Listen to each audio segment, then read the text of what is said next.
and welcome to Study English IELTS Preparation. I'm Margot Politis. Today we're going to talk about how to describe the appearance or character of animals and people. Here's the clip. Listen to some descriptions of a very strange octopus. You couldn't get an animal that is sort of more different or more alien to us. They've got such a weird shape. They've got 8 arms coming off their mouth. When they walk around, it's like they're running round on super lips. They've got a head in the middle of their body. They've got a donut-shaped brain. They've got 3 hearts, blue blood and jet propulsion. And they've got a bag on the back that they stick all the body bits in. So octopuses have weird forms, and they have lots of really unusual behaviours as well, like high speeds and camouflaging. I think the reason that octopuses have ended up having such weird forms and all these different sorts of behaviours is because they're a really good meal. They have no bones, no armour, no poison and no spines. They're popular prey, so they have to be very fast and clever at squeezing through tiny holes and really good at hiding from animals that want to eat them. So having to get away from their predators in the sea has made them evolve into amazing creatures. So they certainly are very strange creatures. Let's begin today by talking about how we order descriptions. When you write something down, you will have already thought about what you want to say. The next step is to decide how you want to structure your description. Today's description of an octopus starts with an interesting statement telling us how strange and unusual the octopus is compared to humans. This is to attract the attention of the reader or the listener. Let's listen. You couldn't get an animal that is sort of more different or more alien to us. They've got such a weird shape. Then the description focuses on the appearance of octopuses, the way they look. They have a weird shape. Which of the octopus's characteristics is described next? So octopuses have weird forms, and they have lots of really unusual behaviours as well, like high speeds and camouflaging. He talks about the behaviours of the octopus. So he begins by talking about the way an octopus looks, and then he talks about its behaviours, the way it acts. There are many other headings we could use to organise a description of something. For example, if you want to describe a person, you might think about their age, height, hair, eyes, face, skin, or other features. For example, how would you describe this person? She has brown hair and brown eyes. Her face is long and narrow. Her skin is tanned. We could also say that she is of average height and has a slim build. You might even want to guess how tall she is.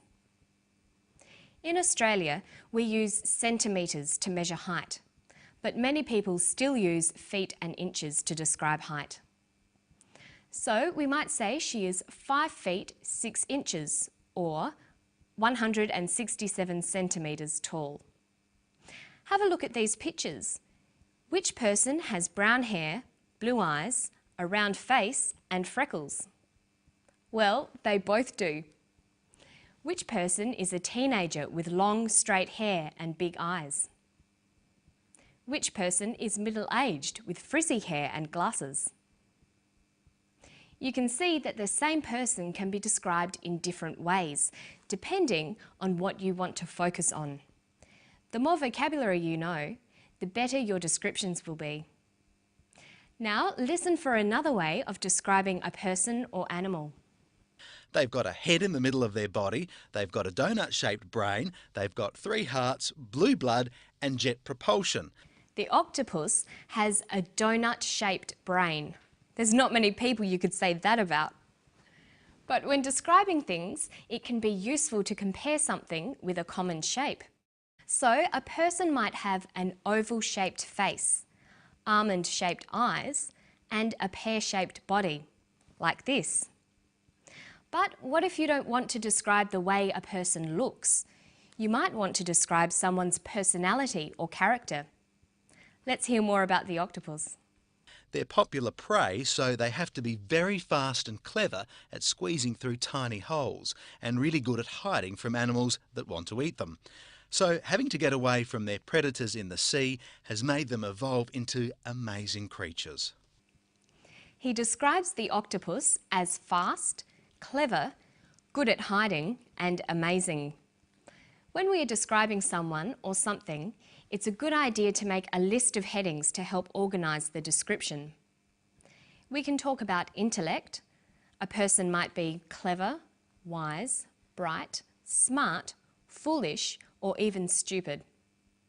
We can also talk about a person's attitudes towards life.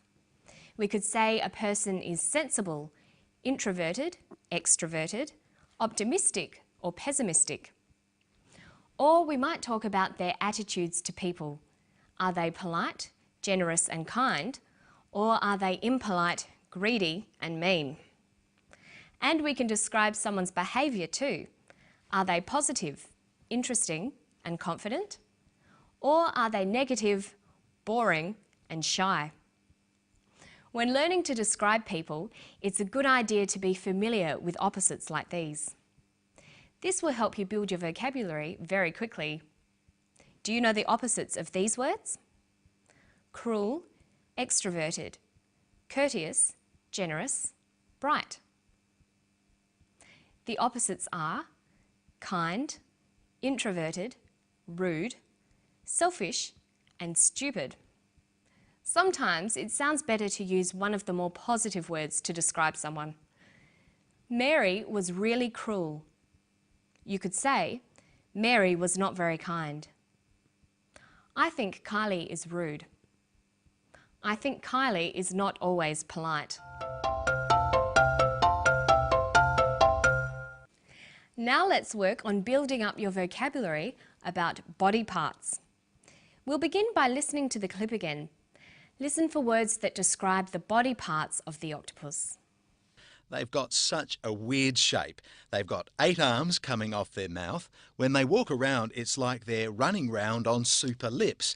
They've got a head in the middle of their body. They've got a donut-shaped brain. They've got 3 hearts, blue blood and jet propulsion. And they've got a bag on the back that they stick all the body bits in. He uses the words mouth, arms, lips, head, body, brain, heart, blood and back. These all refer to parts of the body that you might want to describe, so it's important to know them.